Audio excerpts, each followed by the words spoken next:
নই অন্ধকারের খনিজ, আমি তো জীবন্ত প্রাণ, আমি এক অঙ্কুরিত বীজ, মাটিতে লালিত ভীরু। শুধু আজ আকাশের ডাকে মেলেছি সন্দিগ্ধ চোখ, স্বপ্ন ঘিরে রয়েছে আমাকে। যদিও নগণ্য আমি, তুচ্ছ বটবৃক্ষের সমাজে, তবু ক্ষুদ্র এ শরীরে গোপনে মর্মর ধ্বনি বাজে। বিদীর্ণ করেছি মাটি, দেখেছি আলোর আনাগোনা, শিকড়ে আমার তাই অরণ্যের বিশাল চেতনা। শিকড়ে আমার এই বিশাল চেতনা, আর এই চেতনা যিনি আমাদের রক্তে বয়ে আনেন তিনি আর কেউ নন, তিনি কিশোর কবি সুকান্ত ভট্টাচার্য। আজ আমাদের নিবেদনে শতবর্ষের আলোকে সুকান্ত। অংশগ্রহণে পুলক নস্কর, অনিতা সুর, শরণ্যা গুহ, রুমা সুর, ইপ্সিতা চক্রবর্তী, মিঠু চক্রবর্তী এবং আমি স্বাগতা মণ্ডল মল্লিক। আমাদের হালিশহর কথামালার আজকের নিবেদন শতবর্ষের আলোকে সুকান্ত।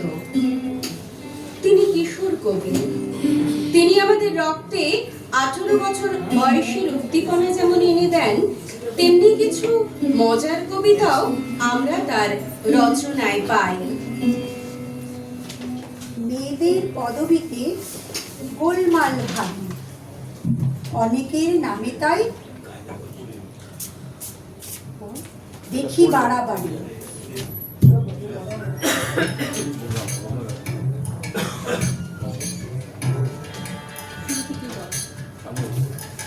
মেয়েদের পদবীতে গোলমাল ভারী, অনেকের নামে তাই দেখি বাড়াবাড়ি।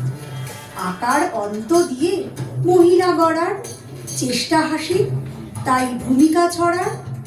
গুপ্ত গুপ্তা হয় মেয়েদের নামে, দেখেছি অনেক চিঠি পোস্টকার্ড খামে। সে নিয়মে যদি আজ ঘোষ হয় ঘোষা, তাহলে অনেক মেয়ে করবেই গোসা। পালিতা হলে পাল হলে পালা, নির্ঘাত পারবে মেয়েদের জ্বালা। মল্লিক মল্লিকা দাস হলে দাসা, শোনাবে পদবীগুলো অতিশয় খাসা। কর যদি করা হয় ধর হয় ধরা, মেয়েরা দেখবে এই পৃথিবীটা সরা। নাগ যদি নাগা হয় সেন হয় সেনা, বড়ই কঠিন হবে মেয়েদের চেনা।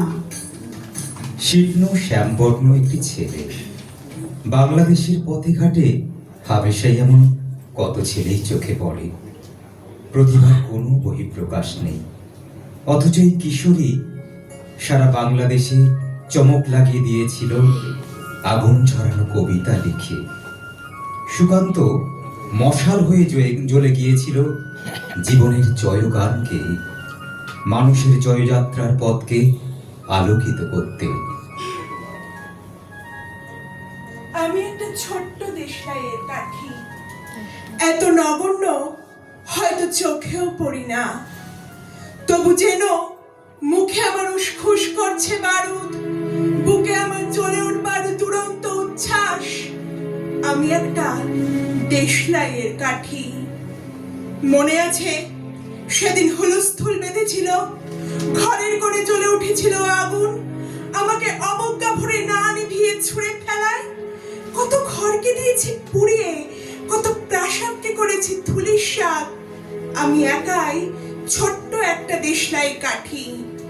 এমনি বহু নগর বহু রাজ্যকে দিতে পারি ছাড়খাড় করে, তবু অবজ্ঞা করবে আমাদের। মনে নেই এই সেদিন আমরা সবাই জ্বলে উঠেছিলাম একই বাক্সে, চমকে উঠেছিলে। আমরা শুনেছিলাম তোমাদের বিবর্ণ মুখের আর্তনাদ। আমাদের কি অসীম শক্তি তা তো অনুভব করেছ বারংবার, তবু কেন বোঝো না আমরা বন্দি থাকবো না তোমাদের পকেটে পকেটে। আমরা বেরিয়ে পড়বো, আমরা ছড়িয়ে পড়বো শহরে, গঞ্জে, গ্রামে, দিগন্ত থেকে দিগন্তে। আমরা বারবার চলি নিতান্ত অবহেলায়, তা তো তোমরা জানোই। কিন্তু তোমরা তো জানো না কবে আমরা জ্বলে উঠবো সবাই শেষবারের মতো। যুগ সচেতন কবি সুকান্ত 21 বছর বয়সে বিক্ষোভ ও বিদ্রোহ মুখর। তিনি ছিলেন বাংলা সাহিত্যের প্রগতিশীল চেতনার অধিকারী তরুণ কবি। তৃতীয় বিশ্বযুদ্ধ, 43-এর মন্বন্তর, ফ্যাসিবাদী আগ্রাসন, সাম্প্রদায়িক দাঙ্গা প্রভৃতির বিরুদ্ধে তিনি কলম ধরেন। 1944 সালে আকার নামক একটি সংকলন গ্রন্থ তার সম্পাদনায় প্রকাশিত হয়। কৈশোর থেকেই সুকান্ত যুক্ত হয়েছিলেন সাম্যবাদী রাজনীতির সঙ্গে। পরাধীন দেশের দুঃখ, দুর্দশাজনিত বেদনা এবং শোষণমুক্ত স্বাধীন সমাজের স্বপ্ন, শোষিত মানুষের কর্মজীবন এবং ভবিষ্যৎ পৃথিবীর জন্য সংগ্রাম তার কবিতার মূল প্রেরণা। ঠিকানা আমারে চেয়েছ বন্ধু, ঠিকানার সন্ধান আজও পাওনি, দুঃখ যে দিলে করব না অভিমান। ঠিকানা না হয় না নিলে বন্ধু, পথে পথে বাস করি, কখনো গাছের তলাতে, কখনো পর্ণকুটিরে গড়ি। আমি যা যাবর কুড়াই পথের নড়ি, হাজার জনতা যেখানে সেখানে আমি প্রতিদিন ঘুরি। বন্ধু ঘরের খুঁজে পাই না গো পথ, তাই তো পথের নড়িতে গর্ব মজবুত ইমারত। বন্ধু আজকে আঘাত দিও না, তোমাদের দেওয়া ক্ষতে আমার ঠিকানা খোঁজ করো শুধু সূর্যোদয়ের পথে। ইন্দোনেশিয়া, যুগোস্লাভিয়া, রুশ ও চীনের কাছে আমার ঠিকানা বহুকাল ধরে যেন গচ্ছিত আছে।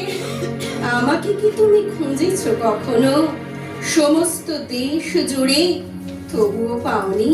তাহলে ফিরেছ ভুল পথে ঘুরে ঘুরে। আমার হদিশ জীবনের পথে মন্বন্তর থেকে ঘুরে গিয়েছে যে কিছু দূর গিয়ে মুক্তির পথে বেঁকে।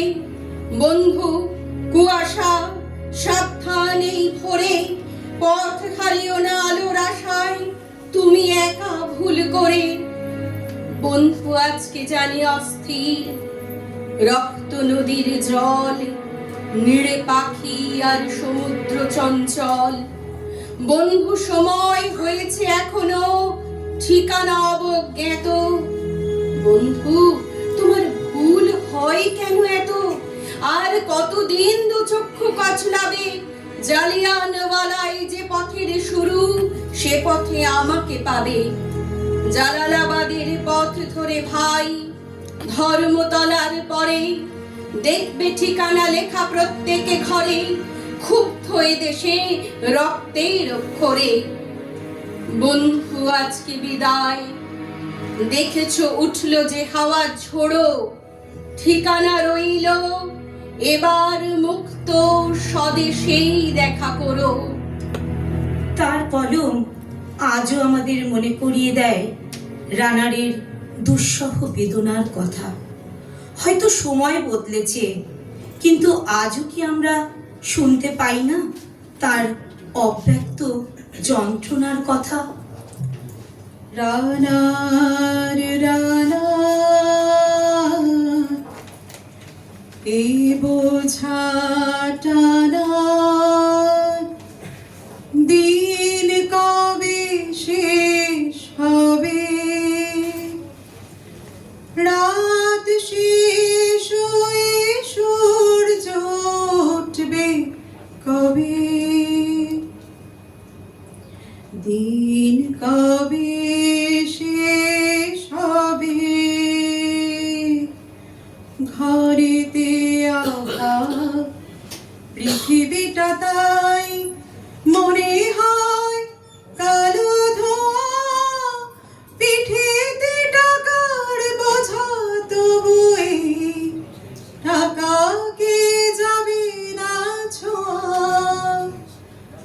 নির্জন পথে কত ভয় তবুও রানার ছোটে, দস্যুর ভয় তার চেয়ে ভয় কখন সূর্য ওঠে। রাত নির্জন পথে কত ভয় তবুও রানার ছোটে, দস্যুর ভয় তার চেয়ে ভয় কখন সূর্য ওঠে। কত চিঠি লেখে লোকে, কত সুখে প্রেমে আবেগে স্মৃতিতে, কত দুঃখেও শোকে। এর দুঃখের চিঠি পড়বে না জানি কেউ কোনোদিনও, এর জীবনের দুঃখ কেবল জানবে পথের তৃণ। এর দুঃখের কথা জানবে না কেউ শহরে ও গ্রামে, এর কথা ঢাকা পড়ে থাকবে কালো রাত্রির খাবে। এর দুঃখের কথা জানবে না কেউ শহরে ও গ্রামে, এর কথা ঢাকা পড়ে থাকবে কালো রাত্রির খামে।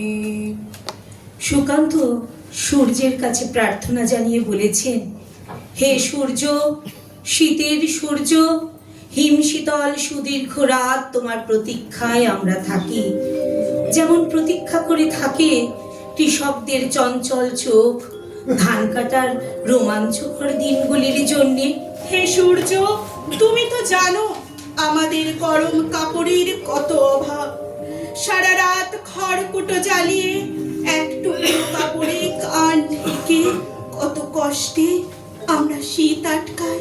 সকালের এক টুকরো রোদ্দুর এক টুকরো সোনার চেয়েও মনে হয় দামি। ঘর ছেড়ে আমরা এদিক ওদিকে যাই এক টুকরো রোদ্দুরের তৃষ্ণায়। হে সূর্য, তুমি আমাদের স্যাঁতস্যাঁতে ভিজে ঘরে উত্তাপ আর আলো দিও, আর উত্তাপ দিও রাস্তার ধারে ওই উলঙ্গ ছেলেটাকে। হে সূর্য, তুমি আমাদের উত্তাপ দিও। শুনেছি তুমি এক জ্বলন্ত অগ্নিপিণ্ড। তোমার কাছে উত্তাপ পেয়ে পেয়ে একদিন হয়তো আমরা প্রত্যেকেই এক একটা জ্বলন্ত অগ্নিপিণ্ডে পরিণত হব। তারপর সেই উত্তাপে যখন পড়বে আমাদের জড়তা, তখন হয়তো গরম কাপড়ে ঢেকে দিতে পারবো রাস্তার ধারের ওই উলঙ্গ ছেলেটাকে।